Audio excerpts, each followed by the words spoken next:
Police say the teenage girl was walking right here on 27th and Palmetto, when out of nowhere she was approached by this man who grabbed her by the hair and swung her around. Neighbors here in this area had to watch an absolute horror as that car lost control, flipped over, and then crashed right into this brick wall you see right here behind me. Flips behind you.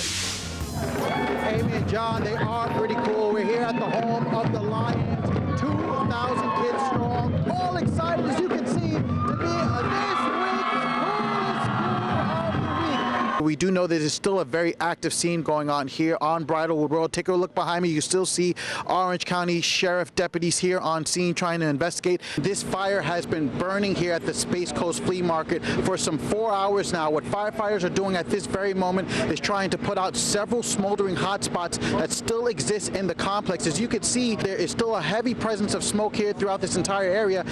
Go on ahead, take a look behind me. We're in the 1500 block of Ridgewood Avenue. As you can see, there are more than 4 police officers outside of this home with their guns drawn. There were plenty of signs to say justice for Trayvon as 3,000 to 5,000 people marched down West 13th Street.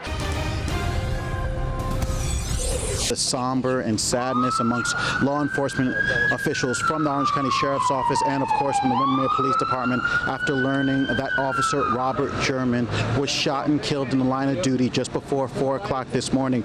You heard it right from the police chief. He was 31 years of age. All he wanted to do was be a police officer. He served on the force for more than 5 years. And what's even more disturbing and more shocking is the fact that he just returned back to duty after the police chief says he was off for 4 months because he suffered an injury.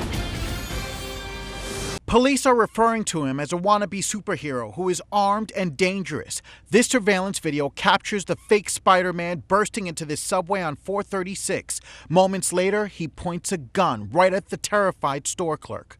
Scary, especially I live right around the corner, so makes me nervous. Robbery detectives say it happened just before 10 last night. The suspect, with the Spider-Man disguise, demands the clerk open the cash register. He then stuffs the money into a black bag before taking off.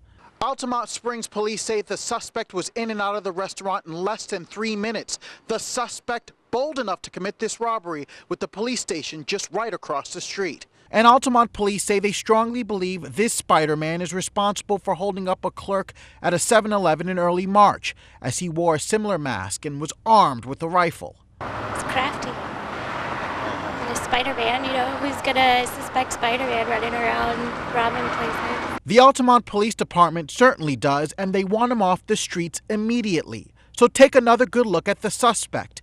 If you recognize anything about him, Altamont Springs police are urging you to contact them as soon as possible. On 436, Ray Mundy, Fox 35 News. It's not the first time New York artist Hector Neisser Nazario has painted a mural of Roberto Clemente right here at the Azalea Park ball fields. Somebody like Roberto Clemente was such a big inspiration. The second stint for the Bronx-based Tats Crew artist comes after his original Field of Dreams mural of the Baseball Hall of Famer and Puerto Rican icon was destroyed by vandals a little over a month ago. And when the famed artist got the call to return back here to Central Florida, he didn't hesitate to return. Let's not waste too much time focusing on the negative. I was like, it was such a great project and such a good idea to create a focal point for families and kids to get together on the baseball field and discuss history. The Little League Park is one of the oldest in Central Florida. Its 60-year legacy has touched the lives of so many. Today's repainting of it helped to highlight the important significance of the great baseball player. Roberto Clemente, he was a big humanitarian, just a big spirit guy, care about others. Others first, him second. The way he gave up his life, that's a testimony to everybody right there. The mural serves as the iconic figure of their league, and they have this message for anyone who attempts to destroy it again. Don't try, this is our park, this is for us, our city, so don't try it again.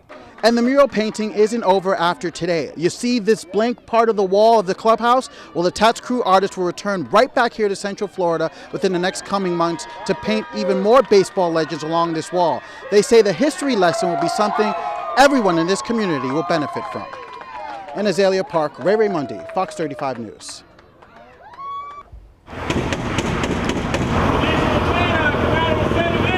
Castleberry police knocking on the door of this motel room late last night. Seconds later, they enter inside, searching for 28-year-old Joshua Flanagan. Police say he's one of two men responsible for robbing this Citgo convenience store on State Road 434 at around 11:15 Friday night. I'm scared. We are shaking. We are not used to this incident like that. Kamal Bian is a store owner and was behind the register at the time of the armed robbery.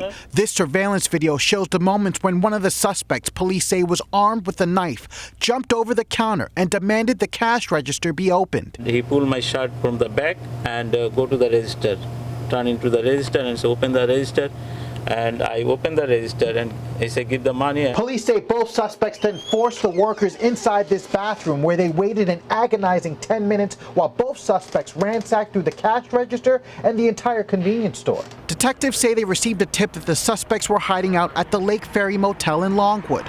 We're told Flanagan attempted to escape from police by jumping through a window inside the motel room and swimming through a lake behind the motel. But it wasn't long before police nabbed the 28-year-old and booked him into the Seminole County Jail. I'm okay. I'm glad to everybody help us. So very nice, everybody. Grateful that his life was spared, thankful his surveillance cameras were working, and even more thankful that he could spend another day keeping his convenience store open for business.